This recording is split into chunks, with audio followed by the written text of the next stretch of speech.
السلام علیکم۔ علیکم السلام۔ آغا میرا سوال ہے آپ سے کہ آیت استخلاف میں اللہ پاک سے فرماتے ہیں کہ خلفاء کی شان ہوگی کہ وہ تقیہ نہیں کریں گے یا ڈریں گے نہیں، بولا ان کا خوف وہ آیت امن پڑھو میں نا، بدل جائے گا۔ آیت پڑھو اور وجہ استدلال بتاؤ۔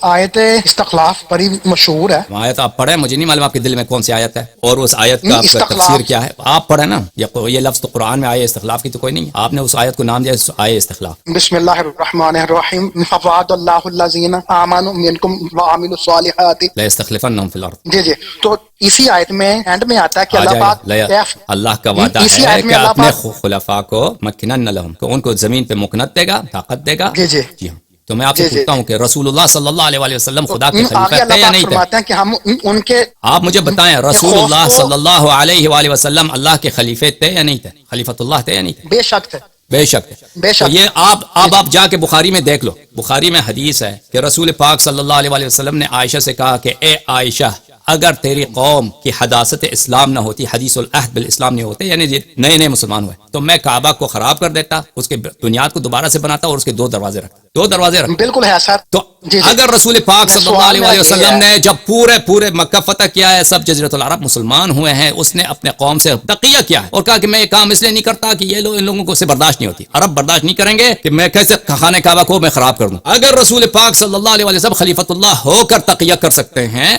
تو امیر المؤمنین علیہ السلام بھی خلیفۃ اللہ ہو کر تقیہ کر سکتے ہیں۔ سبحان اللہ، سبحان اللہ، سبحان اللہ، ماشاء اللہ، ماشاء اللہ۔ صاحب صاحب بہت شکریہ، بہت شکریہ جی، آج کئی سالوں سے میرے اس سوال کا جواب مل گیا مجھے۔ سبحان اللہ، سبحان یا اللہ، علی مدد، یا علی، خدا آپ کو عزت، بہت مہربانی یا علی۔ سبحان۔ شکریہ آپ کا میرے بھائی۔ میرے عزیزو، شیعہ حضرات فون نہ کریں بھائی، شیعہ حضرات فون نہ کریں، مخالفین کو فون کرنے دیں، مخالفین کو فون کرنے دیں۔ کوئی عمری مولوی نہیں ہے فون کرے بھائی،